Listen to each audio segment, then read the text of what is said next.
Baik, jadi memang artinya ketika mendaftar di militer ini artinya memang kita sudah sadar bahwa jiwa dan raga ini sudah milik negara. Milik negara. Nah, itu bukan hanya di ucapan tetapi juga di perbuatan begitu Betul, ya. betul. Dan harus dipedomani.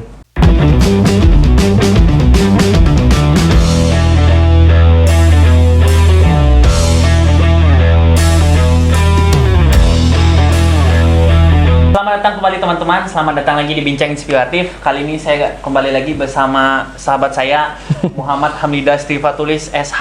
Di depannya apa tuh? Letnan 2 CPM. Nah, jadi CPM itu singkatan dari Korps Polisi Militer berarti. Iya, betul, ya. betul. Mungkin bagi teman-teman ini adalah video lanjutan. Jadi kita soalnya banyak sekali ya, cukup banyak begitu yang menonton video yang kemarin itu tentang membahas tentang bagaimana menjadi perwira jalur PAPK, jalur sarjana. Nah, kali ini karena kami melihat kayaknya ini banyak yang bisa kita gali lagi. Kebetulan terakhir kami tag video kemarin itu sebelum saudara saya ini pendidikan lanjutan kecabangan begitu. Nah, jadi mungkin karena ini mungkin jadi sebuah cerita begitu tuh ya. Mungkin bisa diceritakan ini bagaimana ini kabar sekarang, kemarin pendidikannya seperti apa kayak gitu, silakan. Siap. Alhamdulillahirobbilalamin wassalatu wassalamu ala asrofil anbiya'i wal mursalin sayyidina Maulana Muhammad wa alihi wasallam ajmain. Terima kasih sahabat saya Hafiz Ridho Trisaputra. Pendidikan kecabangan kemarin itu baru saja berakhir tahun ini ya, bulan Desember tanggal 23. Itu saya berangkat ke Palangkaraya itu tanggal 24, langsung dapat pesan tuh dari sahabat saya ini langsung Sanak ke Palangka kan? Nah, alhamdulillah waktu ke Palangka dia bercerita sedikit tentang ternyata respon teman-teman positif ya tentang video sebelumnya. Jadi saya pribadi juga alhamdulillah jadi lebih semangat lagi untuk sharing, lebih ibaratnya semangat untuk sharing lah ya. Nah, jadi kemarin itu terakhir sebelum saya berangkat pendidikan itu bulan Juli ya, Pak ya? Bulan Juli. Itu pendidikan di Pusdikpom, kebetulan kan saya polisi militer, itu Pusdikpom itu 5 bulan. Alhamdulillah berjalan dengan lancar sebagaimana pendidikan pada umumnya. Berakhirnya tanggal 23 kemarin, balik istirahat, ini alhamdulillah sedang mendapatkan cuti. Nah, jadi sedikit cerita di sana, karena kita sudah dilantik dan resmi sudah menjadi perwira, pendidikan polisi militer itu kita memang didewasakan betul. Didewasakan. Jadi bukan seperti pendidikan dasar lagi, akan tetapi tetap kita selayaknya bagaimana siswa harus tepat waktu, disiplin, harus pintar memanage diri sendiri lah, karena kita sudah berpangkat nih, ibaratnya sudah dilantik menjadi perwira, dan ibaratnya mindset kita tuh memang harus bisa mengatur diri sendiri. Itu melatih kita supaya bagaimana kita nanti mengatur orang kalau kita tidak melatih untuk mengatur diri kita sendiri. Karena itu dalam pendidikan Pusdikpom itu sangat luar biasa, di mana fisik kita ditempa. Selain itu juga otak kita juga dipaksa untuk berpikir bagaimana menganalisis kasus-kasus yang ada dan memahami tentang permasalahan-permasalahan yang ada di dunia militer. Selain itu juga, ya itu tadi, kita memang dilatih untuk mendewasakan diri kita sendiri. Ya kita harus disiplin, tepat waktu. Jangan sampai kita diberi kedewasaan, kita diberi kemampuan untuk mengolah diri kita, melatih fisik, menempa fisik sesuai jadwal yang ada, tapi kita malah ele-elean atau ibaratnya sembarangan lah. Nah itu tuh. Jadi berbedanya dengan pendidikan dasar di Akademi Militer, di mana kita memang serba diatur, bangun tidur jam segini, makan jam segini, ini kita memang diatur betul. Di pendidikan polisi militer itu memang diatur, akan tetapi kita dalam artian ada sedikit kewenangan diri kita sendiri untuk mengaturnya. Misalnya kalau di pendidikan Akmil kemarin kita bangun jam 5 nih, jam 5 tuh udah harus sarapan. Jam 5. Jadi kalau misalnya di waktu di Magelang di Akademi Militer kemarin. Nah, ini sekarang kok di mana? Oh iya, Pusdikpom itu letaknya di Cimahi. Di Cimahi Jawa Barat ya. Cimahi Jawa Barat. Nah, di Pusdikpom itu kita diberi batasan ibaratnya pukul 5 sampai setengah 6 itu jam makan pagi. Kita memanagenya. Kita harus bareng-bareng semua ke sana, makan bersama-sama, jangan ada yang saling mendului satu sama yang lain. Dengan diberikan kedewasaan seperti ini, alhamdulillah saya pun pribadi pun melihatnya kayak luar biasa. Ternyata banyak rekan-rekan perwira juga yang memang on time, tidak ada yang telat, tidak ada yang molor, tidak ada yang ele-elean, meskipun tidak harus dipaksa segala macam, tidak harus ada yang sudah terbentuk dari awal. Karena alhamdulillah pendidikan awal tadi yang memang pembentukan kita di Akmil itu memang luar biasa, berjalan dengan baik. Berarti mungkin secara singkatnya itu perbedaannya ini karena ini pendidikan lanjutan ini berarti ini kita lebih ke analisis kasus begitu ya. Betul. Mungkin diberikan kalau sebelumnya kan diajarkan secara menyeluruh ya. Kalau ini mungkin lebih spesifik. Oke, betul. Jadi Spesifiknya itu kalau boleh itu tahu apa ya? Oke, jadi sedikit cerita, bahwasanya kita di Akademi Militer itu untuk yang SEPA-PK itu kita dasar militer ya. Dasar militer. Selama 7 bulan itu memang dasar militer murni, itu semua ilmu tempur, pokoknya semua ilmu militer itu kita pelajari. Nah, kebetulan karena saya masuk Korps Polisi Militer dan masuk Pusdikpom, itu tugas pokok dari polisi militer yang saya pelajari. Jadi udah berkaitan dari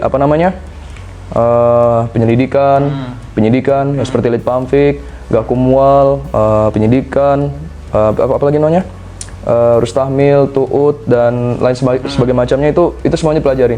Di Pusdikpom ini kita harus diratakan, dalam artian berbeda dengan di Akmil yang ibaratnya kita memang fisik ditempa betul.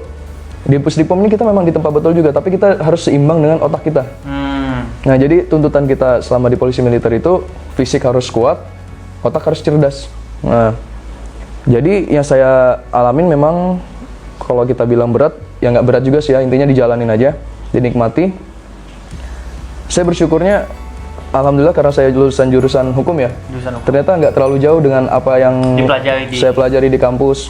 Jadi memang kita bedanya, waktu kita masuk Pusdikpom ini kita mempelajari hukum militer, dan di mana kita selama ini subjek hukumnya adalah orang perorangan dan badan hukum. Sekarang subjek hukum kita adalah anggota militer, gitu. Karena kita sebagai polisi militer adalah penegak hukum di kalangan militer. Nah, baik.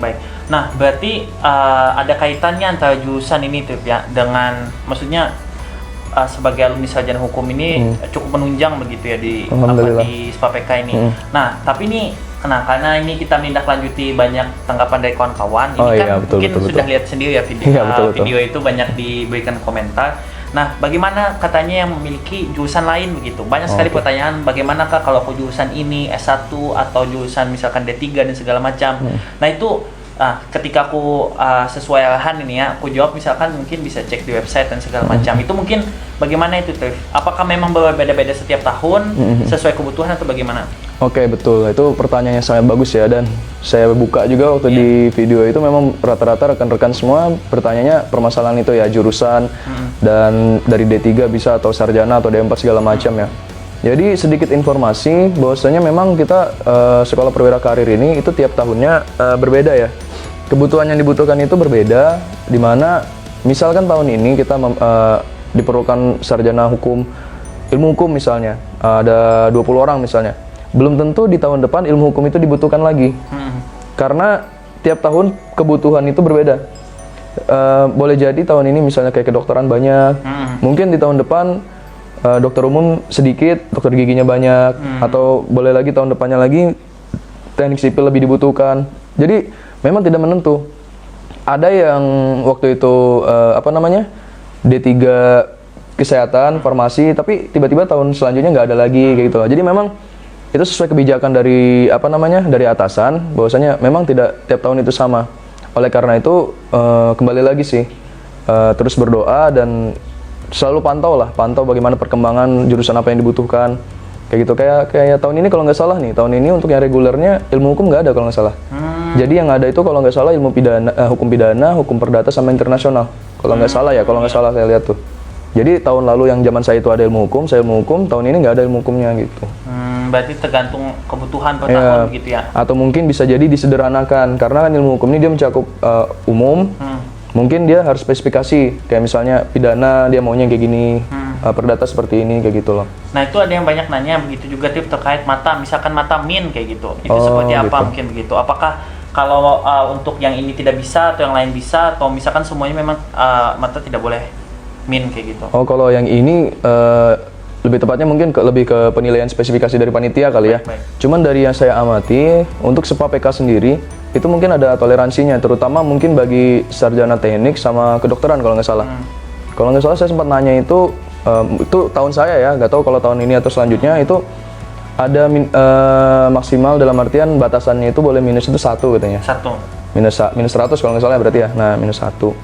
Cuman nggak tahu lagi bagaimana ke depannya, atau mungkin ada kebijakan baru dan semacam atau penilaian tertentu ya. Karena aspek mata itu sendiri atau aspek kesehatan itu sendiri dia tidak muluk-muluk hanya satu aspek ini dinilai, tapi keseluruhan. Mungkin kalau nilainya keseluruhannya bagus dan mencukupi, boleh jadi dia tertutupi kekurangan yang ini, ya kan? Itu tadi karena mungkin jurusannya juga dibutuhkan, keahliannya dibutuhkan, nilai IPK-nya mencukupi, dan dia lulus bagaimana mestinya atau kumlot segala macam, itu bisa jadi nilai tambah juga. Nah, balik lagi sedikit, mungkin agak tarik mundur nih, timeline waktunya mungkin begitu, Trip. Ya. Jadi kan banyak juga yang menanyakan misalkan tentang bagaimana persiapan fisik begitu, Trip. Apakah sebelum tes yang untuk persiapan PPK pertama itu, yang ke Magelang itu, apakah jogging setiap hari kah? Atau jogging di jam-jam tertentu kah? Seperti itu. Maksudnya untuk menjaga sebelum tes fisiknya itu seperti apa? Oh gitu. Jadi untuk fisik kembali lagi ke pribadi ya. Kayak memang tiap orang itu memiliki persiapan yang berbeda-beda. Ada yang dia ikut kepelatihan, ibaratnya mungkin di suatu korem atau polda atau di komunitas tertentu yang mana itu menunjang fisik. Untuk dia pribadi itu selama tidak melarang, tidak dilarang itu diperbolehkan. Dalam artian memang untuk menunjang diri pribadi. Itu tidak masalah selama tidak merugikan yang lain. Nah, kalau saya pribadi, saya kemarin itu memang menempa sendiri. Karena alhamdulillah mungkin sudah punya basic sendiri ya. Jadi dari karate itu ya? Jadi apa yang saya lakukan itu saya yang penting continue aja, continue. Kayak saya pribadi waktu itu tiap siang itu lari. Nah, cuman kalau mungkin beberapa orang yang nggak biasa lari siang, jangan lari, jangan dipaksakan. Karena kadar olahraga orang yang satu dengan yang lain itu pasti berbeda. Benar-benar. Kalau dia nggak sanggup lari siang, ambil sore. Atau yang lebih bagus lagi subuh. Kan udara masih sangat bersih itu kan. Nggak masalah, yang penting usahakan ada, tempat fisik itu ada. Jadi jangan ngira, oh PPK kita cuman keilmuan kita yang dibutuhkan, jadi fisik nggak seberapa. Memang ada beberapa orang berpendapat demikian. Tapi alangkah lebih baiknya kita seimbang atau mungkin usahakan kita menjadi yang terbaik semuanya. Benar-benar. Ilmuwan kita nilainya bagus, fisik kita memiliki nilai yang bagus juga. Jadi usahakan jangan kita terlalu bergantung pada suatu hal, tapi usahakan kita semua merusakan semuanya yang terbaik lah, seperti itu. Nah, mungkin bagi teman-teman yang sedang menonton video ini mungkin bisa jangan lupa di like, share, dan subscribe gitu seperti biasa. Like, share, and subscribe. Subscribe ya. Jangan lupa juga misalkan ada pertanyaan bisa di kolom komen. Jadi biasanya kalau ada pertanyaan yang kiranya perlu saya tanyakan, biasanya langsung ke WA ya, Tip ya? Iya, langsung di WA. Mungkin sedang lagi sedang belajar atau segala macam, tiba-tiba muncul. Alhamdulillah pas respon ini ya. Iya, alhamdulillah lah. Karena kebetulan waktu itu mungkin lagi belajar di barak juga atau lagi santai juga, jadi langsung balas. Siap. Nah, mungkin begini, Tip. Nah, ini kita berlanjut lagi. Ini kan pendidikannya 5 bulan. Aku lihat ini di Snapgram, bisa di-follow ya @hujanmanis. Benar, masih itu ya? Instagramnya benar. Mungkin bagi sebagian orang itu mungkin kayak apaan sih namanya, kayak alay gitu ya.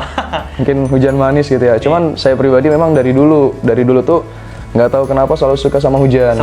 Kebetulan ini sedang hujan juga. Jadi apa ya, mungkin kalau bagi orang alay ya nggak masalah sih. Kalau saya pribadi memang suka hujan dan bagi saya itu hal yang manis gitu loh. Iya, manis. Jadi karena itu dari dulu sampai sekarang namanya nggak berubah. Baik. Nah, jadi kulihat itu di pendidikan kecabangan ini mendapatkan penghargaan terbaik begitu. Alhamdulillah. Nah, mungkin bisa dijelaskan itu, sembari juga menjelaskan selama pendidikan 5 bulan ini seperti apa kayak gitu. Jadi sebenarnya yang pertama kita megang handphone itu di pendidikan polisi militer ini memang kita diberi waktu ya untuk megang handphone, terutama untuk yang perwira seperti kami yang sudah dilantik, akan tetapi tidak diperbolehkan membawa handphone ke tempat belajar. Oh iya, baik. Dalam artian handphone itu hanya diperbolehkan di barak. Nah, itu untuk yang kami. Untuk yang rekan-rekan dari masih pendidikan dasar seperti tidak boleh sama sekali mereka, kecuali hari Sabtu Minggu. Nah, seperti itu. Dan terkait masalah dapat penghargaan itu alhamdulillahirabbil alamin. Kemarin dari rekan-rekan SPA yang pendidikan polisi militer semua, alhamdulillah saya ranking 1. Iya. Total berapa peserta itu, Tep? Itu 5 orang aja. 5. Iya. Cuman 5 orang itu semuanya terbaik kok. Paham. Karena seperti yang kita tahu kan, orang yang ingin masuk polisi militer kan banyak nih. Jadi rekan-rekan saya 5 orang ini juga orangnya cerdas semua, fisiknya juga luar biasa bagus semua. Paham. Jadi alhamdulillah di antara mereka berlima mungkin rezekinya jatuh ke saya. Iya. Itu terbaik secara keseluruhan dan jasmani terbaik nomor 1. Itu kemarin saya yang jadi perwakilan ke Kodiklatnya. Itu alhamdulillah kita jadi perwakilan penyematan dan penerimaan piagam penghargaan itu, dan alhamdulillah saya sempat berfoto juga dengan dan Kodiklat. Iya, bintang 3 ini ya. Bisa dijelaskan itu, Tip. Ini kan mungkin teman-teman ini bertanya, jadi banyak pertanyaan itu adalah tentang mungkin ada yang bertanya gaji segala macam, itu kita tidak perlu jawab itu ya. Disampingkan dulu lah itu. Artinya itu ya sudah sama-sama tahu lah. kayak gitu. Tapi yang memang yang banyak yang menarik juga mungkin teman-teman ini bertanya tentang seperti ini. Ada yang curhat juga begitu tuh. Curhat gimana tuh? Curhat sudah ikut tes beberapa kali tapi belum jebol segala macam. Nah itu kan ada kaitannya dengan mental. Mungkin kalau yang di video kemarin kita bahas tentang restu orang tua. Nah mungkin ini bisa di-sharingkan ini dari bagaimana mungkin motivasi atau saran bagi kawan-kawan yang misalkan pada percobaan pertama atau kedua masih belum lulus gitu, bagaimana? Oke, itu memang bukan hanya berapa orang yang mengalami, pasti banyak orang juga ya. Dan dari pengalaman saya juga, letting saya juga banyak yang nggak lulus percobaan pertama. Alhamdulillah memang saya percobaan pertama lulus dan itu ya memang harus disyukurin betul lah. Jadi untuk teman-teman yang ibaratnya belum lolos di percobaan pertama, kedua ataupun ketiga, kita seperti ini lagi. Saya sedikit memberikan gambaran ya. Memang tidak semua yang kita inginkan itu kita bisa dapatkan. Karena Tuhan itu tahu yang terbaik untuk kita, dan apa yang kita inginkan untuk kita itu belum tentu yang terbaik bagi kita. Dan apa yang menurut kita nggak baik, belum tentu juga itu nggak baik untuk kita. Nah, jadi kalau memang kita memang minat dan bertekad sudah di situ, saran saya coba terus, jangan menyerah. Karena ada letting saya yang itu 4 kali percobaan baru lulus. Ya, percobaan keempat, bayangin tuh, 1 tahun, 2 tahun, 3 tahun, 4 tahun. 4 tahun dia baru bisa masuk ke PAPK. Karena PAPK ini sendiri, tahun saya kemarin itu memang usia sampai 30 untuk jurusan umum ya. Yang kedokteran, kalau nggak salah itu sampai 31. Nah, jadi selama masih ada usia untuk mengikuti, nggak masalah, coba terus. Karena letting saya juga banyak juga itu teman-teman yang umurnya 29, bahkan ada yang 30. Tidak masalah, jangan malu karena kita merasa sudah, umur saya udah segini nih. Jangan malu, kembali lagi, kalau memang itu minat kita dari awal, tekad kita dari awal, jangan menyerah. Memang secara teori itu memang mudah, dan dipraktekannya sangat berbanding kebalik dengan teori ini, tapi itu kembali lagi, hanya orang-orang yang pemenang lah yang mau berjuang terus hingga sampai titik darah penghabisan, kata orang. Nah, kembali sedikit ke Doki, kita sama-sama bisa ambil ilmunya ya begitu ya. Artinya kan tapi itu bukan hanya di masuk PAPK begitu ya. Mungkin bagi teman-teman yang masuk ke jurusan apa, misalkan kuliah, misalkan kalau di SNMPTN tidak keterima terus coba SBM segala macam sampai ke mandiri, artinya itu kan yang harus kita garis bawahi adalah bahwa keistiqomahan mencoba seperti itu. Jadi tidak bisa kita ketika ditolak sedikit langsung jatuh. Tapi memang ketika gagal itu memang pasti ada rasa sakit nih, maksudnya kecewa segala macam gitu. Tapi itu normal kan gitu. Kayak itulah manusia kayak gitu. Tidak semua segala hal kita langsung diamini untuk bisa tembus. Ya ada juga yang seperti itu kayak gitu kan. Tapi artinya poinnya di situ teman-teman. Nah, ada lagi relasinya tip ini terkait jurusan. Nah, apakah kamu juga ada teman kayak gitu? Kiranya teman yang memang dia tidak basicnya jurusan hukum kayak gitu dan ikut PAPK kayak gitu? Oh, banyak. Jadi apa yang sebelumnya kita jurusan kita itu memang kembali lagi ya. Ada memang yang sesuai dengan jurusan kita. Ada juga yang tidak sesuai dengan jurusan kita di bagian kecabangannya. Karena itu tadi penempatan kecabangan ini bukan hanya berdasarkan jurusan, tapi juga berdasarkan psikologi orang. Jadi ibaratnya nih, meskipun kamu lulusan sarjana hukum, kamu belum tentu bisa masuk ke polisi militer. Ada juga yang dari sarjana hukum masuknya ke CHK atau korps hukum. Nah, jadi mereka sama-sama hukum nih. Iya. Nah, begitu. Mungkin jadi hakim di pengadilan militer. Hakim rata-rata mungkin kedepannya bisa jadi hakim peradilan militer, auditor militer. Atau pengacara militer lah ibaratnya. Jadi memang ada bagian-bagian yang berbeda. Karena itu tadi kembali lagi saya bilang dari 208 kami itu cuma 5 orang yang masuk polisi militer, itu juga berdasarkan psikologinya dan jurusannya juga. Berarti bisa ada yang memilih korps polisi militer tetapi ditempatkan di tempat lain. Iya, tapi itu tidak terbuka maksudnya tidak dibuka secara umum kan maksudnya. Pilihan. Kita diberikan kesempatan untuk mengisi angket di mana kita ingin, diberikan alasan. Dan sifatnya rahasia berarti. Kita boleh mengisi alasan kita untuk masuk ke situ kenapa, akan tetapi kembali lagi yang menentukan itu adalah psikologi kita dan kemampuan kita. Karena tidak sepenuhnya yang kita inginkan itu tadi, kembali apa yang kita inginkan belum tentu yang terbaik untuk kita. Baik. Kadang butuh penilaian dari luar gitu. Betul. Kayak rumah ini kan kalau kita lihat mungkin dari dalam tidak ada kebocoran, tapi mungkin kalau orang luar lihat mungkin atapnya ada yang bolong seperti itu. Jadi butuh penilaian dari luar. Nah, kemudian ini kan pendidikan 5 bulan gitu tuh. Ya mungkin bisa dijelaskan juga setelahnya aku dengar-dengar bakal balik ke Jakarta ini bulan depan, tahun depan. Ya, tahun depan. Itu mungkin bisa dijelaskan itu pendidikan apa lagi tuh? Oh ya, jadi insya Allah tanggal 2 itu saya berangkat ke Jakarta langsung menuju ke Bekasi ya untuk selanjutnya ke Bandung. Lebih tepatnya pendidikannya tuh kalau nggak salah ini masih menunggu informasi juga sih antara Cipatat atau Bandung ya. Jadi pendidikan selanjutnya ini kalau nggak salah itu 1 bulan atau 1,5 bulan itu di Dikpatih atau pendidikan perwira pelatih. Baru dilanjutkan lagi bulan selanjutnya itu kami pendidikan intel lah ibaratnya bahasanya. Berarti itu pendidikan intel tuh sebulan 2 bulan? Combat intel itu kisaran 1,5 bulan atau sebulan lah. Wajib untuk seluruh perwira berarti ya? Untuk yang perwira karir. Baik. Nah, oh iya. Nah, berarti sampai ditempatkan di posnya ini kira-kira berapa bulan lagi begitu, Tip? Apa mungkin setahun lagi atau bagaimana? Oke, jadi pengalaman dari tahun lalu itu untuk yang kami biasa penempatan itu diumumkan akhir tahun tadi bersamaan dengan bapak-bapaknya secapa ya. Nah, mungkin karena tahun ini berbeda, informasi sementara, tidak tahu nanti mungkin ada perubahan atau bagaimana, pengumuman penempatan itu bisa jadi setelah Combat Intel tadi, mungkin setelah akhir Februari atau awal Maret mungkin ya. Nah, pokoknya itu. Baik. Dan itu ditempatkannya di mana saja begitu ya? Seluruh Indonesia. Berarti memang ketika masuk itu sudah berkomitmen untuk ditempatkan di mana saja begitu? Betul, kan kita waktu kita mendaftar itu ibaratnya ada pertanyaan dan kita memang disuruh mengulangi bersedia ditempatkan di mana saja di negara kesatuan Republik Indonesia. Jadi meskipun kamu orang ibaratnya kayak saya orang Kalimantan, saya memang bisa ditempatkan di Papua, Ambon atau Aceh, itu memang sudah sebagaimana mestinya.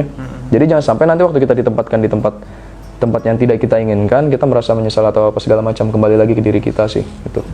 Baik, jadi memang artinya ketika mendaftar di militer ini artinya memang kita sudah sadar bahwa jiwa dan raga ini sudah milik negara. Milik negara. Nah, itu bukan hanya di ucapan tetapi juga di perbuatan begitu ya. Betul. Dan harus dipedomani.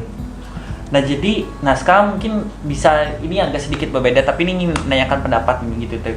Ini kan bangsa kita ini sebentar lagi di 25 tahun lagi akan mencapai umur 100 tahun kayak gitu. Nah, menurutmu apa yang harus dimiliki oleh anak muda sekarang ini? Apakah integritas, kejujuran, kedisiplinan yang mungkin bisa kamu bagikan dari setelah kamu pendidikan ini kayak gitu loh. Karena aku yakin itu bukan hanya nilai-nilai yang harus dimiliki oleh yang bekerja di militer. Misalnya nilai kejujuran atau ketepat waktuan kayak gitu. Nah, itu mungkin bisa di-share sedikit.